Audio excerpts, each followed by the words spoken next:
It was a busy and fun-filled Labor Day weekend on this splash pad at Don Missenheimer Park in Arlington. Amanda Clothier was here with her youngest, who enjoys playing in the water. It's mostly been good. We've had a fun time, especially with my little guy here. It was also that weekend when the city of Arlington says an unidentified child was infected with a bacteria in the water that causes what's known as primary amoebic meningoencephalitis.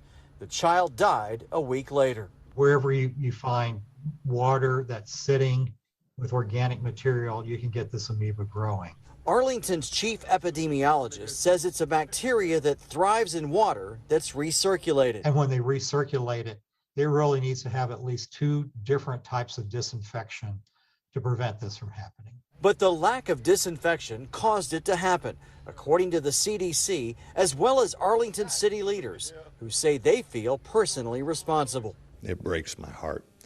I'm a father of 4, grandfather of 5 kids from 2 to 7 years old. I cannot imagine having to bury a child or a grandchild like that. It's completely unacceptable, and it's devastating. Daily inspections were not occurring regularly at least 2 of the splash pads. And either they weren't recording their results or they simply weren't going. I had no idea. What do you think about that? That's very shocking and sad because there's so many kids that come here and so many families that depend on this. The city says all of its splash pads will remain off until an investigation and that the water supply was never impacted.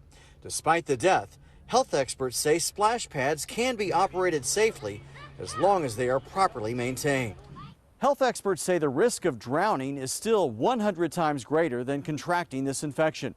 But they recommend parents ask questions about the splash pads operated in other cities, especially if they use recirculated water.